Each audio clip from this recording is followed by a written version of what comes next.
Hello welcome to our channel. నేను నాగమణి. తెలంగాణ రాష్ట్ర రాజకీయాల్లో మరో కీలక పరిణామం చోటు చేసుకుంది. తెలంగాణ జాగృతి అధ్యక్షురాలు కల్వకుంట్ల కవిత కొత్త పార్టీ పెట్టే దిశగా అయితే అడుగులు వేశారు. ఎట్టకేలకు తన గమ్యస్థానానికి అయితే చేరువలో ఉన్నారని అయితే తెలుస్తుంది. మరి దానికి సంబంధించి ఒకసారి ఈ వీడియోలో చూద్దాం. బీఆర్ఎస్ అధినేత తెలంగాణ రాష్ట్ర మాజీ ముఖ్యమంత్రి అయినటువంటి కల్వకుంట్ల చంద్రశేఖరరావు యొక్క కూతురు కల్వకుంట్ల కవిత.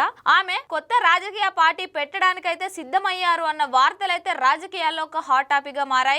వచ్చే జూన్ 2వ తేదీనైతే తెలంగాణ రాష్ట్ర అవతరణ దినోత్సవ సందర్భంగా తన కొత్త పార్టీ పేరేంటో ఖరారు చేయనున్నారని అయితే వినిపిస్తుంది. అయితే జూన్ 2వ తేదీ అంటే అది సామాన్యమైన తేదీ అయితే కాదు.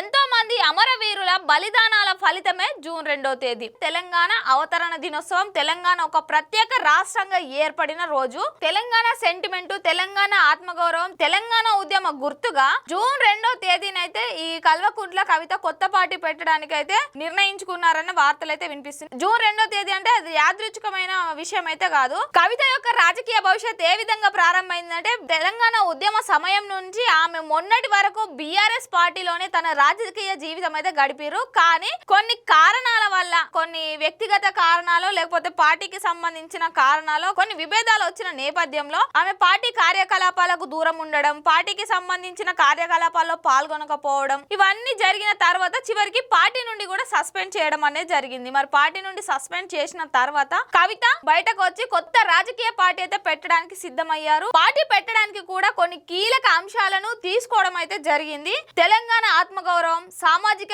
న్యాయం, మహిళా సాధికారత, యువతకు ఉపాధి, తెలంగాణ సంస్కృతిని కాపాడాలి అనే అంశాలను పెట్టుకొని కవిత అయితే కొత్త పార్టీ పెట్టడానికి అయితే నిర్ణయం తీసుకున్నారు. గతంలో చూసినట్లయితే కూడా కేసీఆర్ ఇవే అంశాలను తీసుకొని టీఆర్ఎస్ పార్టీని ఏర్పాటు చేయడం అనేది జరిగింది. ఆ టీఆర్ఎస్ పార్టీ ఇప్పుడైతే బీఆర్ఎస్ పార్టీగా అవతరించింది. అయితే ఇప్పుడు వాళ్ళ నాన్న తీసుకున్న విధంగానే సేమ్ అంశాలను కవిత కూడా తీసుకొని రాజకీయంగా అయితే ఎంట్రీ ఇవ్వబోతున్నారు. మరి రాజకీయంగా కవిత పార్టీ పెడితే మరి బీఆర్ఎస్ పార్టీకి ఏమైనా ఎదురు దెబ్బ తగులుతుందా అంటే ఖచ్చితంగా తగులుతుంది. ఎందుకంటే బీఆర్ఎస్ పార్టీలోనే కొంతమంది బీఆర్ఎస్ కార్యకర్తలు వాళ్ళు ఉంటారు కదా, వాళ్ళ దాంట్లో కవితకు కూడా సపోర్ట్ చేసే వాళ్ళు చాలా మంది ఉన్నారు. ప్రజల్లో కూడా కేసీఆర్ బిడ్డగా లేకపోతే తెలంగాణ జాగృతికి సంబంధించిన వ్యక్తిగా కవితకు ఒక మంచి క్రేజ్ అవుతుంది. మరి ఇప్పుడు రానున్న రోజులలో అయితే కవిత కొత్త పార్టీ అయితే పెడతానని సిద్ధమయ్యారు. మరి జూన్ 2వ తేదీని కూడా ఆమె నిర్ణయించుకోవడం అనేది జరిగింది. జూన్ 2వ తేదీ నాడు కవిత కొత్త పార్టీ పెట్టి మరి రాజకీయంగా ఎంట్రీ ఇవ్వబోతున్నారు. పార్టీకి సంబంధించి ప్రాథమిక రిజిస్ట్రేషన్ ప్రక్రియ కూడా పూర్తయిందని తెలుస్తుంది.